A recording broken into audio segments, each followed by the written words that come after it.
Professor start episode 2। तो क्या बोलते जनता, मैं आ गया हूँ दूसरे वाले टूर वाले एपिसोड में। C++ का टूर जो हम लोग देख रहे थे, तो पहले एपिसोड में मैंने बता दिया था कि इंट्रोडक्शन क्या है, कि कंप्यूटर को क्या लगता है, कौन सी भाषा नहीं लगती है, कौन सी लगती है, और मैंने बताया था कि कैसा सॉफ्टवेयर को इंस्टॉल किया जाता है। अभी दूसरे पार्ट में मैं ये बता रहा हूँ दूसरे एपिसोड में कि भाई C++ और C का डिफरेंस क्या है। देखो अभी हम लोग तो सीख रहे हैं C++, तो जब अगर हम लोग C++ सीख रहे हैं तो इससे पहले क्या था मालूम है, C लैंग्वेज था। तो ये दोनों का डिफरेंस क्या है, तो बात करने को तो काफ़ी डिफरेंसेस है, मगर मैं ऐसा कुछ मेजर डिफरेंस बता रहा हूँ, 5 ऐसे जो आपको रेगुलर बेसिस पे समझ में आ जाएगा। अब इसके अलावा भी और 10-15 डिफरेंसेस है जो आप देख के ईजिली समझ सकते हो। आप गूगल कर लो, आपको एक बड़ा लिस्ट मिल जाएगा कि भाई C और C++ का डिफरेंस क्या है। तो मेरे को जो समझाना था मैं ये 5 ऐसा लिख लिया हूँ, और मैं भी देखो आपको ये बताता हूँ एकदम ईजी वे में समझाता हूँ। तो सबसे पहले तो देखो, जब अगर कोई यहाँ पे बंदा जो अगर फ्रेशर है, अगर उसने ना C किया ना C++ किया है, वो भी ये वीडियो देख सकता है। ऐसा नहीं कि यार मैं तो C मुझे तो आता ही नहीं है, अब मैं क्या ये देख के समझूंगा, ऐसा नहीं है। जब C++ नहीं बना था तो C ही था, ये याद रखो। तो C में ऐसी कुछ चेंजेस थी जो C++ अपने अंदर अपग्रेड करके लाया।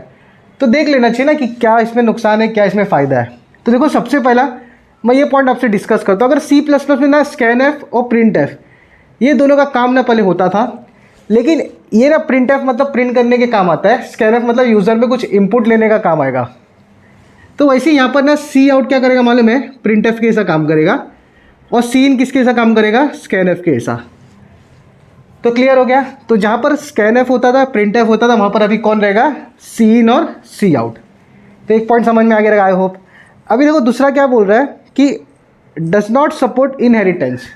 इनहेरिटेंस देखो क्या होता है मालूम है, क्लास होती है, क्लास मतलब फादर क्लास होती है, उसकी एक चाइल्ड क्लास होती है, पेरेंट क्लास, चाइल्ड क्लास, ऐसा तुम लोग पढ़ सकते हो।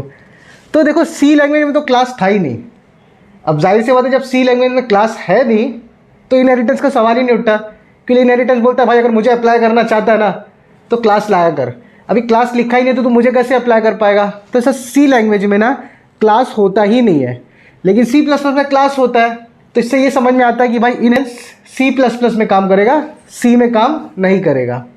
मैं बार रिपीट कर देता हूँ, इससे ये समझ में आ गया कि इनहेरिटेंस C++ में काम करेगा, C में काम नहीं करेगा। यहाँ तक क्लियर आ गया। अभी देखो एक और चीज़, C++ सपोर्ट्स फंक्शन ओवरलोडिंग। अब देखो फंक्शन ओवरलोडिंग परफॉर्म करने के लिए भी मुझे क्लास लगेगा। अब जाहिर सी बात है, जब क्लास C लैंग्वेज में है नहीं तो ये भी फंक्शन ओवरलोडिंग भी काम नहीं करेगा। तो इसके लिए ये भी यहाँ पर काम नहीं करेगा, बट यहाँ पे ये काम करेगा। तो जो पॉइंट मैं बता रहा हूँ ना, अब इसको भी बेसिक समझने के हिसाब से ले लीजिए। अब इसके बाद मैं आपको ना पूरी एक स्ट्रक्चर बताऊंगा, कैसा क्लास काम करता है, कैसा ऑब्जेक्ट काम करता है, ऑब्जेक्ट क्या है, क्लास क्या है, सारी चीज़ें मैं बताऊंगा, तब तुमको और डीप में समझेगा ये। अभी यहाँ पे देखो क्या बताया, C follows the top down approach. जब C कोड हम लोग लिखते हैं तो टॉप से लेके डाउन तक, ये बॉटम तक जाता है, और उसको कंपाइल करते हुए चेक करता है। मगर C++ में कैसा होता है, ऑब्जेक्ट होता है, ऑब्जेक्ट की मदद से ऊपर नीचे हम लोग कर सकते हैं कोड को। समझ में आया। अभी लास्ट ये पॉइंट बता रहा है, C follows the procedure system से स्टाइल प्रोग्रामिंग। तो देखो एक ऑब्जेक्ट ओरिएंटेड प्रोग्रामिंग होती है और एक प्रोसीजर होती है। ऑब्जेक्ट ओरिएंटेड मतलब ऑब्जेक्ट बेस होती है। ऑब्जेक्ट बोला भाई मेरे को पहले ऊपर जाना है, फिर मुझे नीचे आना है, फिर मुझे राइट जाना है, फिर मुझे लेफ्ट, ऐसा सब सिनेरियो बताएगा ऑब्जेक्ट।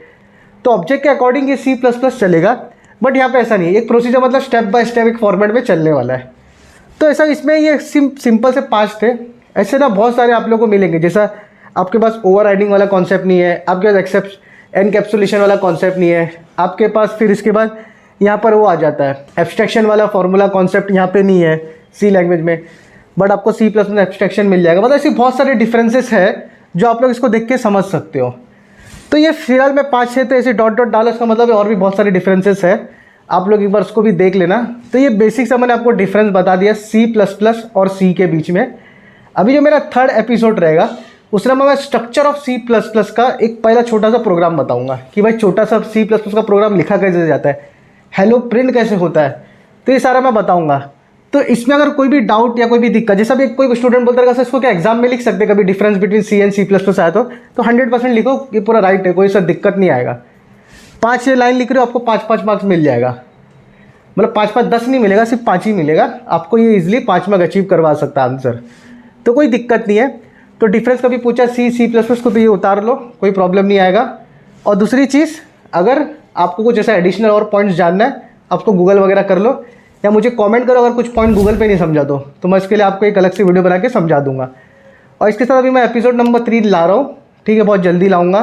उसमें मैं पहला स्ट्रक्चर बताऊंगा C++ का दिखता कैसे, प्रैक्टिकली भी बताऊंगा।